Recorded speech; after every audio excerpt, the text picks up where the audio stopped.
नमस्कार। ब्रह्म विद्या के इस नए एपिसोड में आप सबका स्वागत है। हमने पिछली बारी बात करी थी कि जब एक साधक अब इस यात्रा पे चलेगा और स्वयं जानना चाहता है कि वो कौन है, यानी मैं कौन हूँ, और उस यात्रा पे उसको क्या करना है, तो पहला काम जो है अपने मन को एकाग्र करना है, धारण करना है किसी ऑब्जेक्ट को, किसी भी चीज़ को। और उसकी प्रक्रिया के बारे में बहुत हमने ब्रीफली बात करी थी, पर क्योंकि मैं मान के चलता हूँ कि ज़्यादातर जो सुनने वाले हैं आप लोग सब पहले ही से ही काम कर रहे होंगे। तो एक तो ये काम हुआ हमारा, जो हम धीरे धीरे अपने दिन में एक हैबिट बनाएंगे, एक टाइम हम स्टार्ट करेंगे।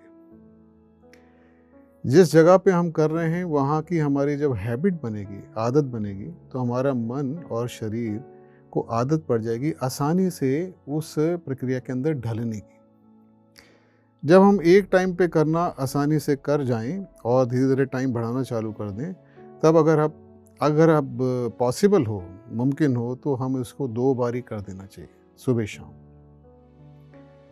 और हमारा टाइम जो है वो धीरे धीरे बढ़ते चले जाना चाहिए। जो भी आपकी अपने दिनचर्या है, काम धंधा है, जो भी आपके हिसाब से जितना भी आप टाइम इसको देंगे उतना ही बेहतर है। इसमें कोई अपर लिमिट नहीं है। कोई व्यक्ति अगर 1 घंटा बैठ सकता है, 2 घंटा बैठ सकता है, 3 घंटे बैठ सकता है, बहुत बढ़िया बात है, मगर इतनी दूर तक जाना की ज़रूरत पड़ती नहीं है। तो एक बारी में भी व्यक्ति को जो है कई बारी उसको ब्रेक लेने की ज़रूरत पड़ सकती है, तो वो ब्रेक ले ले और फिर दोबारा आके बैठ जाए। अलग अलग जो इंस्ट्रक्टर्स हैं उनके अपने अलग अलग तरीके हैं। कई लोग कहते हैं आप 24 मिनट के लिए बैठिए, कोई कहता है कि आप इतने टाइम के लिए बैठिए एक बारी में। ये आप अपने हिसाब से देखिए। जब आपको लगे कि आपकी अपनी लिमिट पहुंच गई है, आपकी ब्रेन की, अपनी बॉडी की आपकी लिमिट पहुंच गई, वहाँ रुकिए, कोशिश करिए उसको हम कंसोलिडेट करें, उतनी एबिलिटी डेवलप करें कि उतना जो हम आगे चले हैं। मान लीजिए हम आधा घंटा बैठ सकते हैं। एक दिन हम बहुत ज़्यादा इंस्पायर्ड हैं, बहुत ज़्यादा हम जोश में हैं, तो हम आधा घंटा बैठ गए, मगर अगले दिन हम कहते हैं कि 10 मिनट के बाद में हमारा मन नहीं कर रहा बैठने का, क्योंकि मन जो है वो बहुत उछाल खाएगा। दिन के अंदर जो हमारे जो इवेंट्स हुए हैं वो भी अफेक्ट करेंगे इस पीरियड को। हम खुद जानेंगे कि हम कितना सो पाए हैं, क्या खा रहे हैं, उससे कितना इस पे असर पड़ रहा है। हम अपनी लाइफ को धीरे धीरे रेगुलेट करेंगे ताकि ये हमारी प्रायोरिटी हो जाए। ये हमारे हमारे ये जो प्रैक्टिस है, ये हमारे लिए नंबर 1 काम हो जाए। इसको हम छोड़ ना पाएँ, इसमें हम रेगुलरिटी बनाएं और इसका टाइम पीरियड को बढ़ाएं और फिर इसको 2 बारी तो कम से कम करें। जो लोग बिल्कुल और पॉसिबल है, कुछ और उनके पास में कोई ऑफिस जाने को नहीं है, तो वो 3 टाइम भी करें तो और भी अच्छा है। तो मगर करने का मकसद शरीर को शांति देना, मन को शांति देना, बीमारी को हटाना, ये सब नहीं है। मकसद है कि चित्त को, जो हमारी चेतना है, उसको एकाग्र करना है। ऐसे एकाग्र करना है कि हम एक ऐसी जगह पे पहुंच जाएं कि सिर्फ वो ऑब्जेक्ट, वो जो हमने लिया है बीज, वही हमारे, और उसके बीच में कुछ भी ना बचे, मन के अंदर कुछ भी ना बचे। शरीर तो शांत हो जाएगा एक पोस्चर में, एक आसन में, मन के अंदर कुछ और ना उछाल हो, मन उस बीज के साथ में एकाग्र हो जाए पूरा। इसके अंदर एक और चीज़ को बताया जाता है कि ये तो जब प्रैक्टिस हम करते हैं, जिस पीरियड में हम बैठ रहे हैं, वो तो हम इस पे पूरा ध्यान दे रहे हैं, पर बाकी समय हमारे को जो भी हम कार्य करें उसको पूरा ध्यान लगा के करें। मन बटा हुआ ना हो जब भी हम कुछ करें, तो मन को एकजुट रहने की आदत डालनी पड़ेगी। जो कार्य हम कर रहे हैं उसको पूरा तरीके से करें, जो भी हमारे को दिन में करना है, ऑफिस है, घर है, मार्केट है, कुछ भी है, हम जो भी कुछ भी कर रहे हैं उसको पूरा एकाग्र हो के करें, पूरा ज़ोर से करें। अब ये जो 2 काम हैं, एक तो हम जो काम कर रहे हैं, जब हम कोई एक्शन में हैं तो हमें पूरा करना है, और दूसरा हमारी ये जो प्रैक्टिस है, ये 2 चीज़ें हमें करनी है। ध्यान रखें, जो हमने कुछ एपिसोड्स पहले बात करी थी, तैयारी की, जिसके अंदर हमने अलग-अलग बातें करी थी, उनको भी हमें इस्तेमाल करना है। नहीं तो अगर हम डिस्टर्ब रहेंगे क्योंकि हमें किसी से बदला लेना है, अगर हम किसी की बातों से डिस्टर्ब हो रहे हैं या किसी इवेंट से डिस्टर्ब हो रहे हैं, हमारा बैलेंस ख़राब हो रहा है, तो फिर हम इस प्रक्रिया के अंदर बाधा पाएंगे, हम नहीं कर पाएंगे, हमारा मन खिंचा हुआ चले जाएगा उस तरफ, हम उस ऑब्जेक्ट पे रोक नहीं पाएंगे अपने आप को। अभी हम इतने पक्के नहीं हुए हैं कि हम अपने जो एकाग्रता की शक्ति को एक ऑब्जेक्ट पे रोक सकें। अभी मन हमारे पे हावी है। तो धीरे धीरे हम अपनी क्षमता को बढ़ाएंगे और हम पाएंगे कि जब हमारा जिस टाइम पे भी हमारा मन उस ऑब्जेक्ट, जैसे सांस से सांस पे ही रुक जाएगा, सांस ही बचेगी और हम बचेंगे, तब हम पाएंगे कि हम जो हैं अब धारणा के अंदर आ चुके हैं पूरा। और धारणा की स्टेज अब हमारी ऑलमोस्ट कॉन्सेंट्रेशन वाली जो स्टेज है वो अब ख़त्म हो गई। हो सकता है हमारे दोस्तों को कुछ और अनुभूतियाँ भी हों, कुछ और चीज़ों को उनको लगे कि उनके अंदर कुछ चीज़ें खुल रही हैं, कुछ उनको पता चल रहा है, कुछ और साउंड्स या कुछ चीज़ें दिखाई दे रही हैं, उन सबको नज़रअंदाज कर देना है। अंदरूनी या बाहर दोनों चीज़ों पे हमें फोकस नहीं करना। हमें फोकस किस पे करना है? जिस ऑब्जेक्ट पे हम अपना ध्यान केंद्रित कर रहे हैं, यही हमारा एकमात्र लक्ष्य है। कुछ भी हो जाए कि हमारा जो जिसको ईश्वर को मानते हैं वही प्रकट होके बोलें अब क्या तुम्हें चाहिए, ये सब आप बोलिए प्रभु छोड़िए, हम इसी पे ध्यान देंगे। कहने का मतलब है कोई भी चीज़ हमारे को उससे हटा ना पाए, तो हम कहेंगे कि हमारी धारणा अब पूर्ण होने जा रही है और ध्यान की प्रक्रिया अब स्टार्ट होने जा रही है। तो ऋषि पतंजलि और एनी बेसेंट दोनों कहते हैं ध्यान तब घटता है जब वो जो बीज है, जो ऑब्जेक्ट है जिस पे हम ध्यान लगा रहे हैं, वो और जो ध्यान लगाने वाला व्यक्ति, ये दोनों फ्यूज हो जाएं, एक हो जाएं। यानी ये पता ही ना चले कि ध्यान लगाने वाला अपनी सुध बुध खो दे, सिर्फ वो ऑब्जेक्ट बचे और कुछ ना बचे। तो ये हम ध्यान की भी प्रक्रिया को हम आगे जा चुके हैं उससे भी। फिर से समझते हैं, शायद थोड़ा कन्फ्यूजन हो जाएगा। धारणा जब हमने कोशिश कर करके एक ऑब्जेक्ट पे अपना ध्यान को लगाया है, अपने अटेंशन को लगाया है, फिर ध्यान की अवस्था जिसमें सिर्फ मैं और वो ऑब्जेक्ट रह जाते हैं, और फिर उसके बाद में अवस्था आती है कि सिर्फ ऑब्जेक्ट रह जाता है। अभी फिर से समझते हैं, हमारे बहुत सारे विचार, इमोशंस, बहुत कुछ चल रहा है और हम इस सब कन्फ्यूजन के अंदर एक जो है ऑब्जेक्ट पे ध्यान लगा रहे हैं, एकाग्र हो रहे हैं। धीरे धीरे सब शांत हो जाता है, सिर्फ वो ऑब्जेक्ट रह जाता है और मैं रह जाता हूँ। और अब मेरे को इस ऑब्जेक्ट पे आसानी से अपने आप को केंद्रित कर पाता हूँ। ये अवस्था भी जब निकल जाती है तो फिर उसके बाद में अवस्था आती है कि सिर्फ वो ऑब्जेक्ट रह जाता है, मेरी भी अपनी सुध-बुध खत्म हो जाती है कि मैं हूँ। जब ये अवस्था आती है कि सिर्फ वो बीज रह जाए, तो उसको कहा है संप्रज्ञता समाधि। ऋषि पतंजलि ने इसको समाधि का नाम दिया है, संप्रज्ञता समाधि। एक दुनिया से दूसरी दुनिया में पहुंच जाएं और वहाँ पे देखें कि क्या क्या है, क्या क्या नज़ारे हैं।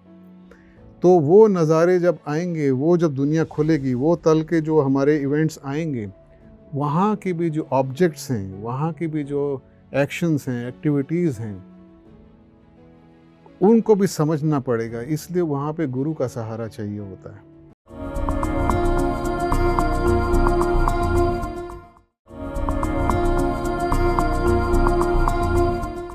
एनी बेसेंट कहती हैं कि अब वो साधक को ये जो बीज है इसको भी छोड़ देना है। जैसे कि रामकृष्ण परमहंस को तोतापुरी जी आए थे महाराज, उन्होंने बोला था भाई अब तुम माँ के साथ एकाग्र हो गए, एक हो गए, अब आगे चलने के लिए आपको माँ को छोड़ना पड़ेगा। मगर वो छोड़े कैसे? वो तो भक्त थे, वो कैसे छोड़े? तो उनको जब ये सब समझाया गया तो उन्होंने बोला भाई मैं तो अपनी सुध बुध खो देता हूँ, जब वो आती हैं तो मैं तो रहता ही नहीं, वही रहती हैं बस। तो कहानी ऐसे कहती है कि तोतापुरी जो हैं उन्होंने बोला कि जब ऐसा होगा और मैं देखूंगा कि तुम्हारे साथ ऐसा हो रहा है तो मैं तुम्हारे को बताऊंगा, तुम्हारे को मैं ध्यान दिलाऊंगा कि तुम्हें क्या करना है, माँ को हटाना है। कहानी ऐसे कहती है कि उनको बोला गया कि आप माँ को हटा दो। अब वो कितनी सच है कितनी झूठ है उसके हम पे नहीं जाएंगे।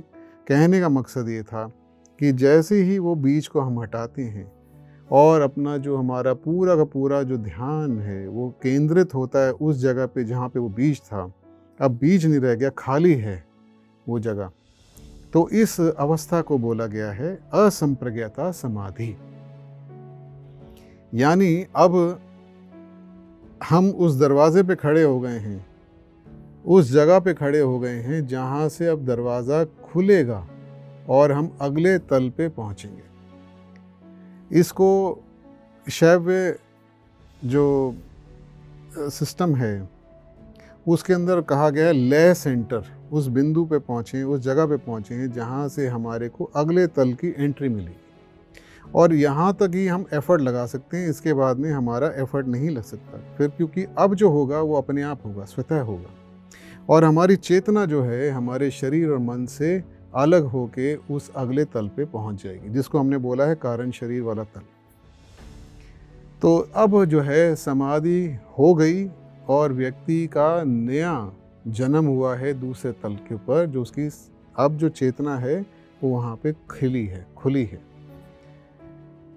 तो एक जैसे हम एक दुनिया से दूसरी दुनिया में पहुँच जाएं और वहाँ पे देखें कि क्या क्या है, क्या क्या नज़ारे हैं, तो वो नज़ारे जब आएंगे, वो जब दुनिया खुलेगी, वो तल के जो हमारे इवेंट्स आएंगे, वहाँ के भी जो ऑब्जेक्ट्स हैं, वहाँ की भी जो एक्शंस हैं, एक्टिविटीज़ हैं, उनको भी समझना पड़ेगा। इसलिए वहाँ पे गुरु का सहारा चाहिए होता है, गाइड का सहारा चाहिए होता है और मिल जाते हैं। जब व्यक्ति इतना हो जाता है पात्र तो उसको ऑटोमेटिकली लोग मिल जाते हैं, तो वो फिर उसकी मदद करते हैं और फिर उसको सेम प्रक्रिया दोबारा रिपीट करनी है।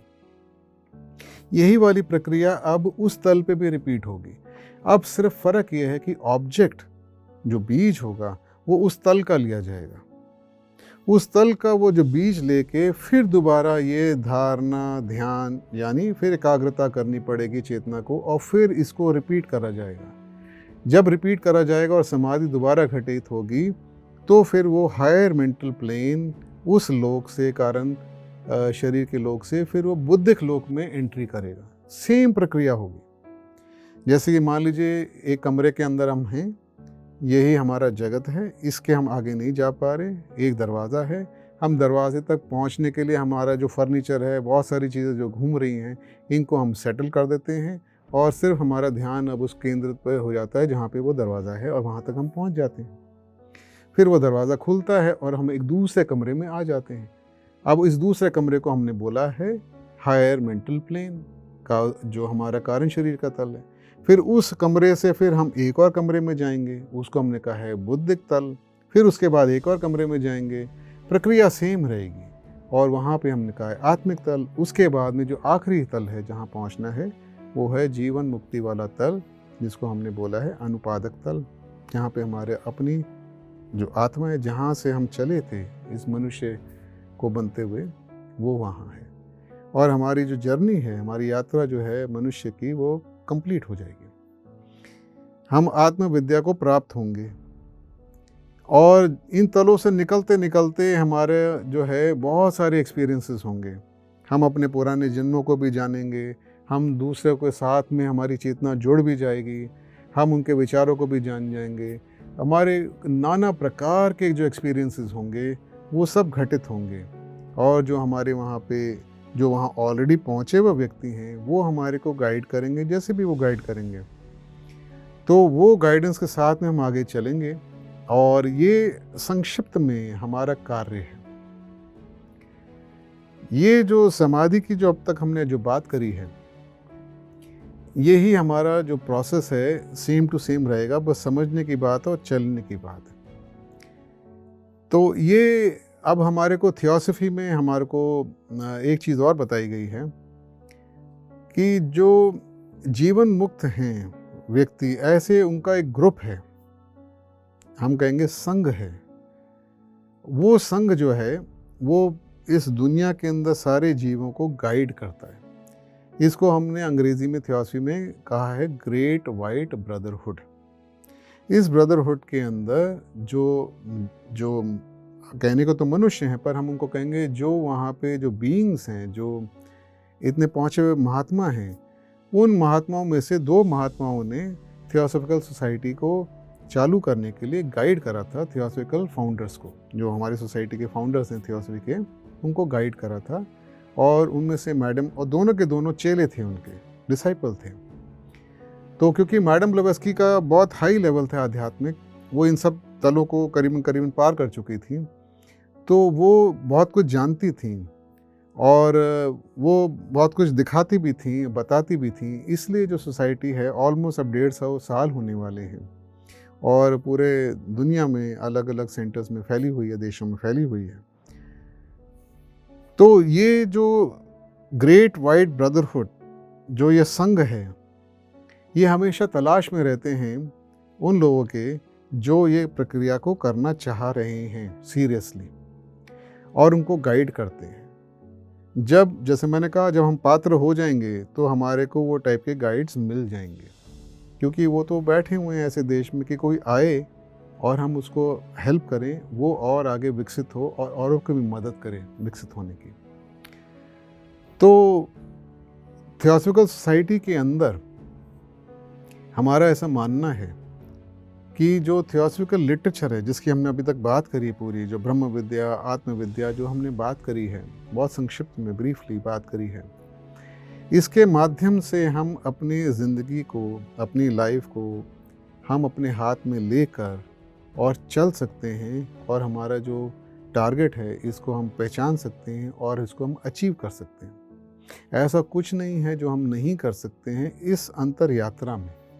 बाहर के चीज़ों में तो हमारी लिमिटेशंस हो सकती हैं, मगर इसके अंदर कोई लिमिटेशन का कोई स्कोप नहीं है। यहाँ कोई बहाना नहीं मार सकता कि मैं नहीं कर सकता। तो यहाँ तो सब कुछ मुमकिन है और सब हम बने हुए हैं, बराबर के हैं। इसी को, इस आत्मविद्या के एंड को ही बोला गया है कि हम जो ब्रह्म है, जिससे हम जुड़े हुए हैं, जो हमारी जीव आत्मा जिस परमात्मा से जुड़ी है, एक पूरा एकत्व है, जो हमने लॉ ऑफ यूनिटी की बात करी थी। जब हम वहाँ पहुँच जाएंगे, चेतना के हमारा तल वहाँ पहुँच जाएगा, तो फिर ऑटोमेटिकली जो ब्रह्मांड में हो रहा है उसकी डायरेक्ट नॉलेज हमें मिलेगी, एक्सपीरियंशियली मिलेगी। तो अब हमारे पास में चॉइस है कि हमें करना है कि नहीं करना, और करना है तो फिर ज़ोर शोर से ही करना चाहिए, फिर किस बात की धीरे धीरे करना। हम पैदा होते हैं वो उसी फलों के आधार पे होते हैं, जो हमें फल मिलने हैं उसके आधार पे हम पैदा होते हैं।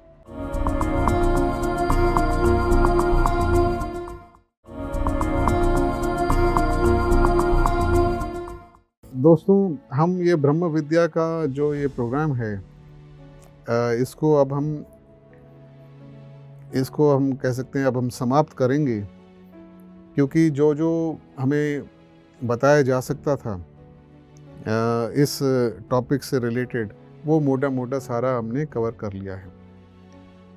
वैसे तो बहुत डिटेल्ड के टॉपिक्स हैं, हर एक जो चीज़ें बताई गई हैं उसके ऊपर ही कई घंटे व्यक्ति जो हैं आपस में बातचीत कर सकते हैं, क्योंकि वो डिटेल्स को पता करना होता है। मगर इसके लिए हमारे पास थियोसॉफी की बुक्स हैं, सेंटर्स हैं और गाइड्स हैं। आप उनसे बात कर सकते हैं, पढ़ सकते हैं, अध्ययन कर सकते हैं, खुद सोच सकते हैं। तो उसके बारे में आपके पास में इंटरनेट का सहारा है, आप लीजिए, और जो सवाल जवाब हैं यूट्यूब पे डाल सकते हैं, पीएमसी को लिख सकते हैं। तो अब हम जो हम ये ख़त्म कर रहे हैं एक टाइप का, अब हम समराइज़ कर लेते हैं। हमने बात चालू करी थी कि कुछ प्रकृति के नियम हैं और प्रकृति के नियम तोड़े नहीं जा सकते। जो हम मनुष्य खुद नियम बनाते हैं, अलग अलग देशों के, अलग अलग कल्चर्स के, अलग अलग जो हमारे संप्रदाय हैं, उनके जो नियम बनाते हैं, उनको तो हम तोड़ सकते हैं, मॉडिफाई कर सकते हैं, चेंज कर सकते हैं, बदल सकते हैं। प्रकृति के नियम तो हम नहीं बदल सकते। और फिर हमने समझा कि जो प्रकृति के जो मूल सिद्धांत हैं, वो क्या हमारे को वो समझा सकते हैं कि हो क्या रहा है हमारे आसपास। तो उसके अंदर हमने बात करी थी कर्म के सिद्धांत की और रीइंकारनेशन, पुनर्जन्म के सिद्धांत की। कर्म के सिद्धांत से हमें मालूम पड़ा कि जो हम कर्म करते हैं उसी का ही फल हमारे को मिलता है, और जो फल हमारे हाथ में आने वाला होता है वही हमारी फिर आगे डेस्टिनी या नसीब बनाता है। और जो हम पैदा होते हैं वो उसी फलों के आधार पे होते हैं, जो हमें फल मिलने हैं उसके आधार पे हम पैदा होते हैं। तो हमने कर्म के सिद्धांत के बारे में बहुत डिटेल में बात करी, और उसी कर्म के सिद्धांत से हमने दुनिया में जो अलग अलग टाइप की जो चीज़ें हो रही हैं उसके बारे में समझा। हमने पुनर्जन्म के बारे में समझा। हमने समझा कि कौन कौन से हमारे शरीर हैं जो बार बार जन्म लेते हैं, कौन है जो रुका रहता है, जहाँ पे कर्माशय की हमने बात करी, जहाँ पे सारे पुराने जन्मों का एक संशय होता है, एक जगह पे संग्रह होता है, जहाँ पे वो सारे जन्म हमारे इकट्ठे होते हैं, जहाँ पे हमारी याददाश्त है, जो सेंटर है जो बार बार जन्म लेता है। हमने बात करी कि पीरियोडिसिटी की दुनिया में, प्रकृति में चीज़ें सर्कल एक स्पाइरल की तरह घूमती हैं, पीरियड्स में घूमती हैं, दिन रात, हमारी बॉडी में भी साइकिल्स चलती हैं, तो साइक्लिकल है। फ़र्क ये है कि जो ये साइकिल है, जो मनुष्य की जो साइकिल है, ये साइकिल स्पाइरल रूप में चलती है, यानी कि हम जब एक तरफ से चलते हैं और दोबारा पहुंचते हैं तो उस जहाँ से हम चले थे उसके ऊपर पहुंचते हैं। जैसे कि स्कूल के अंदर हम एक साल जब कंप्लीट करते हैं और एग्ज़ाम पास करते हैं, जैसे हम पहली कक्षा में थे, पहली क्लास में, तो अब हम जब स्टार्ट करेंगे वो दोबारा एक साल कंप्लीट होने पे तो दूसरी कक्षा में स्टार्ट करेंगे, क्योंकि हम सीख के आ चुके हैं।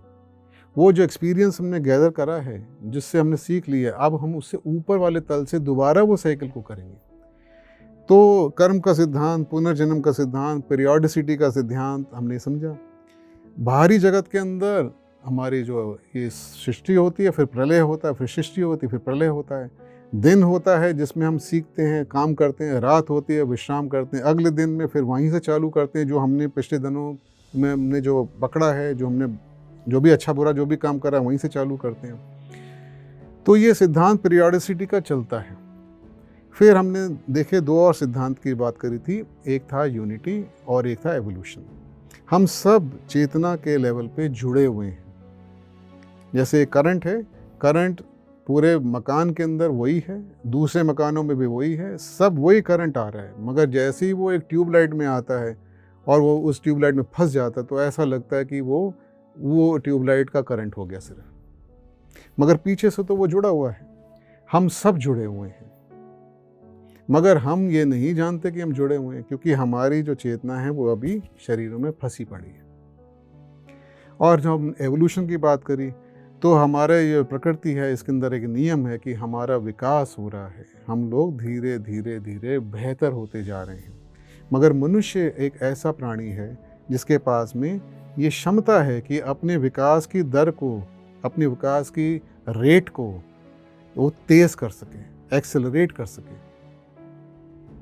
वो प्रकृति पे अगर हम छोड़ेंगे तो बहुत धीरे धीरे धीरे हमारा विकास होगा, मगर हम ये समझ के, जो अभी तक हमने बात करी कि हम समाधि के द्वारा हम कैसे अपनी जो है एवोल्यूशन को तेज़ कर सकते हैं, ये हमारे हाथ में, ये हमारे कर्म पे, ये फ्री विल है हमारे पास में। तो फ्री विल और ये जो बाकी सारे सिद्धांत हैं ये हमने समझे थे। हमने मनुष्य के अलग अलग जो शरीर हैं उसके बारे में समझा था। हमने ये समझा कि भाई हम जो हैं अपनी चेतना से कैसे पा सकते हैं उस मैं को जो असल में मैं हूँ। और हमने ये जो समाधि और सबकी बातें करी हैं, और प्रैक्टिकली हमें कौन कौन से जो अपने आप को ऐसे चीज़ों से अपने आप को प्रिपेयर करना है, तैयार करना है कि हम जो है समाधि के लिए आसानी से समाधि को पा लें। कोई व्यक्ति जो मैराथन के भागना चाहता है, तो वो जो मर्ज़ी खाए पिए और पेट भरे और फिर भागने की कोशिश करे, तो उसके लिए बड़ा मुश्किल होगा। या अगर वो रात में 3 ही घंटे सोया, उसको अगले दिन सुबह उठ के भागना पड़े तो बड़ा मुश्किल पड़ेगा। तो जो तैयारी पे हमने 3-4 एपिसोड निकाले थे और उसकी इतनी डिटेल में बात करी थी, उस पे भी ध्यान दीजिएगा।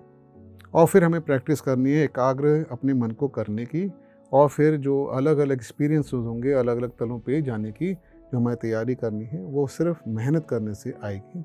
किसी के आशीर्वाद देने से कुछ ही थोड़ा फ़ायदा हो सकता है, मगर कोई ले के पहुँचा नहीं सकता है, वो हमें खुद ही करना पड़ेगा। तो मैं आशा करता हूँ कि आप लोगों को ये सब बातें बहुत सरल ढंग से मैंने कोशिश करी थी समझाने की, समझ में आ गई होंगी। मैं चाहता हूँ आप नोट्स लिखें, समझें, दोबारा उस पे चिंतन मनन करें। कोई सवाल जवाब हो ज़रूर भेजिए पीएमसी को, नहीं तो यूट्यूब पे डालिए, ज़रूर उसका हम लोग जवाब देंगे। तब तक के लिए बहुत बहुत धन्यवाद।